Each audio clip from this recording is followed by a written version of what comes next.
Écoutez-moi bien, je n'ai jamais été aussi proche des 2100 Elo en 10 minutes. Et dans cette vidéo, je vais passer les 2100 Elo. En tout cas, je vais gagner ma partie. Il faut au moins que je gagne 10 points Elo pour justement passer les 2100 Elo. Donc ça va dépendre de l'adversaire sur lequel je tombe. Il est 2004, je gagne 6. Si je gagne et je perds 10, en tout cas, ça fait vraiment plaisir parce que c'est absolument pas rentable et je me fais complètement niquer. Mais c'est pas grave. Du coup, si je gagne, je passe 2096 Hello et il joue une française, donc autant dire que je souffle. Et donc je vais jouer la variante d'échange, je vais prendre le pion, je vais mettre un fou en D3 et je pense que je vais jouer le setup avec fou F4 parce que je pensais qu'il allait jouer fou D6 directement. Généralement ce que j'aime bien c'est jouer fou F4, cavalier E2 pour justement échanger ce fou ici, sauf que là il a joué cavalier F6, donc je peux mettre un fou en F4 et éviter qu'il joue justement fou D6. Là je vais jouer H3 parce que j'aime pas qu'on me joue fou G4 et qu'on me cloue mon cavalier. C'est pas forcément le meilleur coup, mais c'est juste que ça me casse les couilles les coups de fou G4. Du coup je joue H3 pour l'empêcher, pour lui dire non, non, tu viendras pas au G4. Là, je vais faire petit roc, je mets mon roi à l'abri, je vais jouer C3, dame C2, voilà, C3. Alors, est-ce que c'est forcément un bon coup là, C3 en fait, j'ai toujours le réflexe de jouer C3, dame C2, cavalier D2, sauf que c'est des setups où, en réalité, j'ai peut-être pas vraiment d'activité. Enfin, c'est pas que j'ai l'impression de pas trop avoir d'attaque. En fait, là, j'ai deux solutions. Soit je joue C3, dame C2, cavalier D2, et à un moment donné, je mets un cavalier ici ou un cavalier ici. Soit je joue cavalier C3, mais cavalier C3, ça me paraît pas être un bon coup, parce qu'en fait, je m'empêche de jouer C4 à tout moment de la partie. Je peux jouer soit cavalier D2, cavalier B3 et C4, mais bon, C4 ça me paraît quand même compliqué à jouer. Non, je pense que je vais rester sur ma première idée qui est de jouer C3, cavalier D2, dame C2. Ça me paraît être le meilleur setup parce qu'en fait il a pas la poussée C5 lui, et donc je pense qu'il va très rapidement être limité justement par le fait d'avoir un cavalier en C6. Et qu'en fait il a pas de percée et en fait il a pas vraiment de jeu dans cette position. Voilà, il essaye de menacer fou prend et de faire dame prend derrière. Je pense que je vais simplement jouer cavalier G5, ça me paraît pas mal. Je vais jouer cavalier G5, je protège H3, je menace ici, je menace ici, hop là, et je menace aussi avec le cavalier. Donc il y a un petit peu tout qui est attaqué, tout qui est défendu. C'est un peu, c'est un coup multifonction ou quoi la team. En tout cas, voilà, le cavalier qui fait plusieurs attaques, il fait l'attaque et la contre-attaque. Bam, bam, bam, bam. Je crois pas que c'est ça la chanson, mais c'est un truc dans le genre. Ok, là je peux faire cavalier prend, je peux aussi faire tour E1. J'aime bien, en fait, je crois qu'il a déjà une mauvaise position. J'aime bien tour E1 parce que je vais menacer de prendre. Et s'il bouge le fou, bah, je fais fou prend, et s'il le bouge sur une mauvaise case, en fait là déjà c'est hyper mauvais G6 parce qu'en fait ça me donne les cases noires. Et en fait, à un moment donné, j'arriverai peut-être à pénétrer avec sur case noire. Donc en fait, il faut absolument que je garde ce fou noir. Là, je vais jouer tour 1. De toute façon, je pense que c'est jamais mauvais de menacer cavalier prend prise. Et de toute façon, de mettre une tour sur une colonne ouverte, c'est jamais des mauvais coups. Et là, je pense que c'est de la merde ce qu'il est en train de faire. Mais est-ce que c'est suffisamment de la merde pour que ça soit un avantage qui est gagnant pour moi? En fait, il veut prendre prise. Dame prend, pion prend, il aura une mauvaise structure de pion. Je serai mieux. Mais est-ce que c'est un avantage suffisant pour moi, à mon niveau, pour gagner la finale? Je sais pas. Je suis pas sûr. Et c'est ça qui me fait peur. Il y a un monde où je peux jouer G4. Non mais G4 il va faire cavalier prend G4. Ou bien même il va prendre dame prend. Je sais pas si c'est le mieux. Ça me fait chier. J'ai envie d'avoir une position plus incisive que ça. Et en fait, le fait est que même si je laisse et que je fais simplement cavalier D2, il va prendre prise et il va rejouer dame F4 derrière. Dame F5. Mais c'est peut-être pas si grave, hein. Je peux peut-être juste jouer... Ah non, mais attends. À la fin de la variante, il y a un pion qui est en l'air. Ah, mais attends, ça, je l'avais pas vu. Je prends, il prend. Je prends, il prend. Et en plus de ça, j'ai un pion et derrière, il aura une faiblesse en D5. Du coup, fou F5, c'est vraiment un mauvais coup. Regardez, là, je vais prendre. Ok, là, je vais prendre... Et en fait, s'il bouge son cavalier, à mon avis, il va jouer cavalier là, je vais prendre, il va remettre sa structure, mais j'aurai un pion d'avance. Est-ce qu'il a meilleur coup? Parce qu'en fait, il faut quand même pas oublier qu'à tout moment, il a peut-être des menaces avec le fou, mais il a pas de coup hyper fort, il va juste jouer cavalier D7, du coup, je vais juste venir prendre en C7. Il va jouer cavalier D5, à mon avis. Et à mon avis, sur cavalier D5, je joue juste fou F4. Je le laisse dans sa mauvaise structure, et derrière, je vais jouer cavalier F3, cavalier D2. Et ça me semble être le mieux. Faut pas que je... Sur cavalier D5, faut pas que je lui redonne sa structure, parce qu'il pourrait prendre et jouer F5, et on n'a pas vraiment envie de ça. On n'a pas envie de lui remettre une belle structure. Et je pense pas qu'il ait de bons coups comme ça. Ça peut avoir l'air de faire peur, mais ça fait pas si peur que ça. Et derrière, j'aurai cavalier D2, cavalier F3. Il pourra pas pénétrer sur la seconde rangée, ça c'était sûr. Ah non, mais j'ai pas fou F4. Ouais, c'est menacé 2 fois. Du coup, je suis obligé de faire cavalier prend. Ok, c'est pas grave. Je lui rends une belle structure que j'arriverai peut-être à casser à un moment donné. De toute façon, j'ai un pion d'avance. Ok, là je vais jouer cavalier D2. Je vais jouer cavalier D2. Ah, je vais peut-être jouer fou F4 avant quand même. Parce que j'ai peut-être pas forcément envie qu'il me joue. Ah, mais sur. J'allais dire sur ça, j'ai F4, mais il a peut-être E3. Et sur prise en passant, je voulais faire cavalier prend. Ah, je sais pas. Ok, là je reviens en F4. J'empêche vraiment les fous G5. Et je pense que je vais jouer cavalier F1, cavalier E3. Ça me semble être intéressant. Ok. Ou bien je peux jouer tour là, tour là. En fait, là, je sais pas quel est le mieux tout de suite.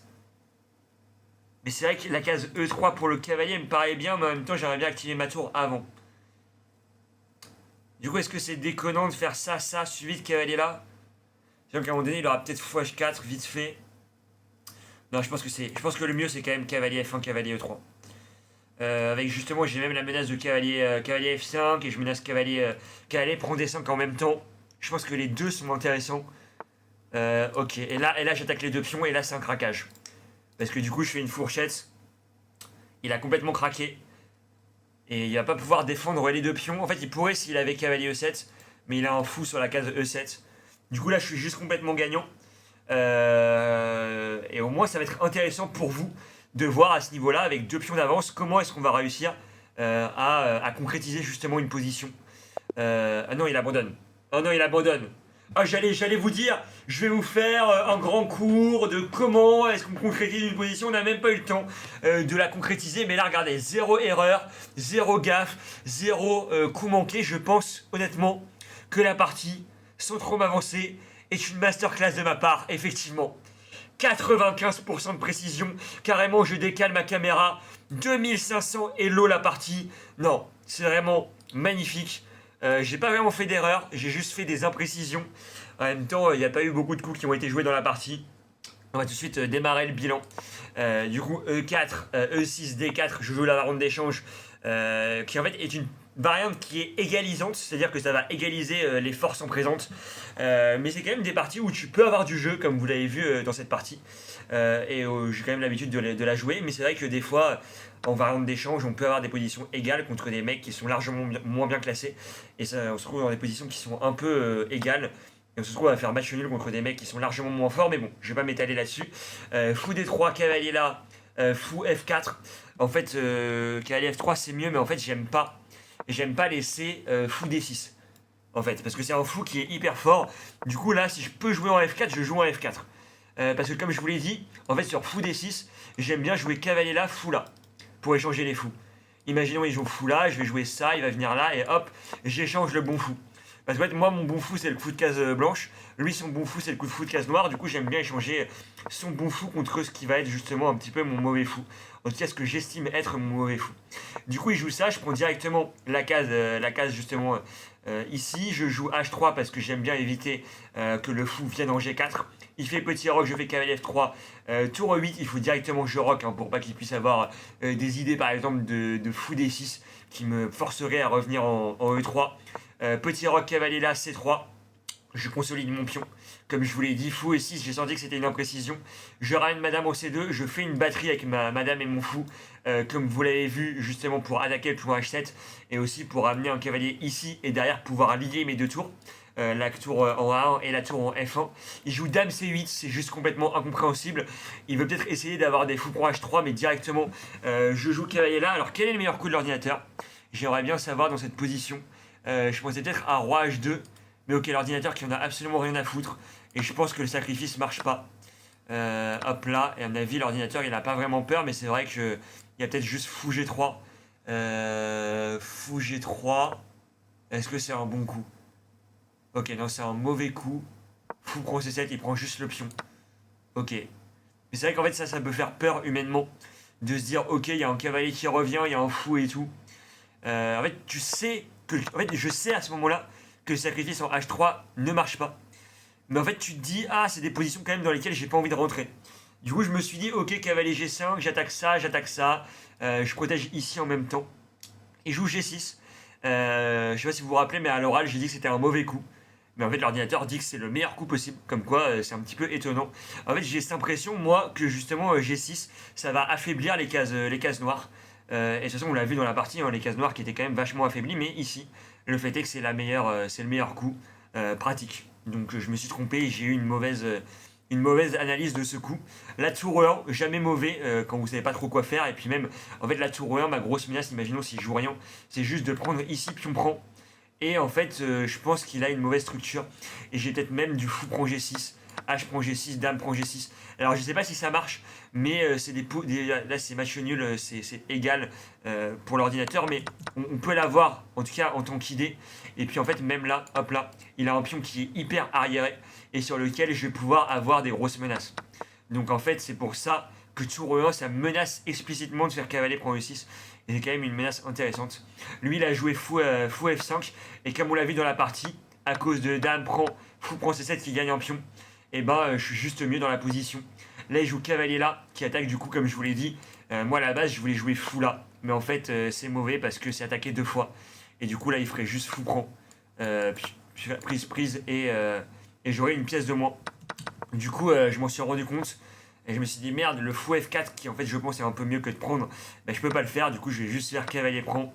Je ramène mon cavalier en D2, qui est pas forcément le meilleur coup. Quel est le meilleur coup, l'ordinateur bah, justement, c'est comme je vous l'ai dit, voilà. Ouais, c'est pour ça que je vous ai dit cavalier D2. En fait, ce qui me dérangeait, c'était fou G5. Et l'ordinateur est d'accord avec moi. Qui donne quand même un temps sur le fou et qui me permettra de ramener mon fou quand il jouera tour C8, mais pas sur une bonne case, plutôt sur une case en G3. Bah justement, attendez, je vous montre l'enchaînement. Hop là. Là, ça m'oblige, je sais pas moi, à jouer par exemple cavalier F1, tour C8, fou là. Et en fait, c'est des positions où lui, il a plus d'activité. Et en fait, juste de jouer directement fou F4, ça lui empêche de prendre toute activité. Du coup, bah, j'ai joué cavalier D2, il a joué tour C8, qui n'était pas forcément le coup le plus précis. Et donc là, bah, je me suis dit, oh putain, il faut pas que je laisse fou G5. Il a ramené son roi en G7, cavalier E1, c'était le bon plan. Et là, F5, c'est juste un complet craquage, avec justement cavalier là, qui attaque les 2 pions. Et en fait, à ce niveau-là, bah, 2 pions d'avance dans une position où en fait, il n'a pas vraiment de contre-jeu. C'est un avantage qui est suffisant pour gagner la partie.